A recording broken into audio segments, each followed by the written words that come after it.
Pensa comigo, um homem que tinha tudo, poder, respeito, um conhecimento profundo da lei. O que levaria alguém assim a arriscar tudo por um encontro secreto com um carpinteiro da Galileia? Essa é a jornada de Nicodemos, uma história fascinante sobre sair da sombra e encontrar a luz. E a gente vai mergulhar nela para entender essa transformação tão radical. A nossa história começa justamente com esse mistério, nas ruas silenciosas da antiga Jerusalém, sob o manto da noite. Um encontro clandestino que podia custar a Nicodemos sua reputação, seu status, talvez até a vida. É aqui que a jornada dele começa de verdade. Mas, para a gente entender o tamanho do que estava em jogo, precisamos voltar um pouquinho no tempo. Nicodemos era um fariseu. E o que isso quer dizer? Bom, de forma bem simples, os fariseus eram a elite religiosa da época. Pensa neles como os guardiões da lei, dedicados a estudar e praticar as escrituras de maneira super rigorosa. E olha, segundo o Evangelho de João, Nicodemos não era um fariseu qualquer, não. Ele era um mestre em Israel, uma verdadeira autoridade, um homem de muito status e influência. E isso torna tudo ainda mais arriscado. O interesse dele por Jesus, um pregador que desafiava o sistema, era algo que colocava em jogo simplesmente tudo o que ele havia construído. E é assim que a gente entra no primeiro ato da nossa história. Protegido pela escuridão, Nicodemos vai ao encontro de Jesus. Mas ele não vai para acusar, não. Ele vai para perguntar, para entender. Ele reconhece que havia algo diferente em Jesus por causa dos sinais que ele fazia, e o chama de mestre vindo de Deus. Percebe o respeito na abordagem dele? Ele começa com admiração, reconhecendo a autoridade de Jesus. Só que Jesus, em vez de só aceitar o elogio, vai direto num ponto que deve ter dado um nó na cabeça de Nicodemos. Ele introduz uma ideia que abalaria todas as estruturas daquele mestre da lei, a necessidade de nascer de novo. Tenta imaginar a confusão na cabeça de Nicodemos, um cara que passou a vida inteira estudando cada detalhe da lei e de repente se depara com um enigma desses. A mente lógica dele só consegue pensar no sentido literal, né? Como assim? Como alguém pode nascer de novo depois de velho? E aqui está o coração do diálogo. É um choque de perspectivas. De um lado, o mundo terreno, literal de Nicodemos. Do outro, a realidade espiritual que Jesus estava apresentando. É como se Nicodemos estivesse olhando para os pés, preocupado com o passo a passo, enquanto Jesus estava apontando para o horizonte, para algo muito maior.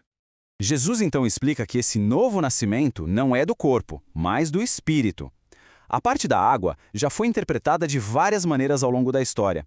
Alguns veem como uma referência ao batismo, outros à purificação e por aí vai. Mas a mensagem central é a mesma. O que é necessário é uma transformação interior, uma renovação completa, de dentro para fora. Agora a gente avança um pouco no tempo. A tensão em Jerusalém está, palpável. As autoridades religiosas, os colegas de Nicodemos, estão cada vez mais irritados com Jesus. E é no meio dessa tempestade que a gente reencontra o nosso personagem, mas numa situação bem diferente. O Nicodemos que a gente vê aqui já não é o mesmo daquele encontro secreto. Ele não fica em silêncio, ele se levanta no meio dos seus colegas e, com uma coragem nova, ele os desafia. Ele não defende diretamente os ensinamentos de Jesus, mas ele apela pela justiça, usando a própria lei que eles tanto diziam defender. Esse momento é crucial na jornada dele. É o primeiro passo para fora das sombras. O primeiro sinal de que aquela conversa na madrugada estava mudando alguma coisa por dentro. A fé, que antes era secreta, começa a dar as caras em público. Claro, os colegas dele não gostam nada disso. O desprezam, o acusam. Mas Nicodemos já tinha plantado uma semente ali. Uma semente de dúvida, de justiça. Aquele encontro noturno com Jesus estava, finalmente, começando a dar frutos à luz do dia. E assim a gente chega ao ato final da história. Jesus foi crucificado. O medo tomou conta de Jerusalém. Os seguidores mais próximos dele estão escondidos, com medo de serem os próximos. É sem dúvida o momento mais sombrio de todos. E é exatamente nesse breu, nesse momento de maior escuridão, que Nicodemos sai completamente para a luz. Ele se junta a José de Arimateia, outro seguidor que agia em segredo, e faz algo de uma coragem imensa.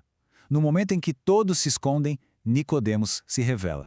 E ele não chega de mãos vazias. Ele leva consigo cerca de 34 quilos de uma mistura de mirra e aloés. Isso era algo caríssimo, usado no sepultamento de reis. Esse gesto não tem nada de sutil. É uma declaração pública. Uma homenagem de um súdito ao seu rei.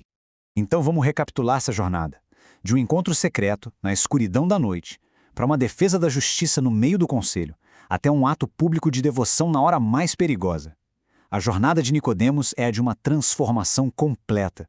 Um homem que buscou respostas na escuridão e, no fim, se tornou ele mesmo um ponto de luz. A história de Nicodemos, no fim, não nos dá todas as respostas, mas ela nos deixa com uma pergunta muito poderosa.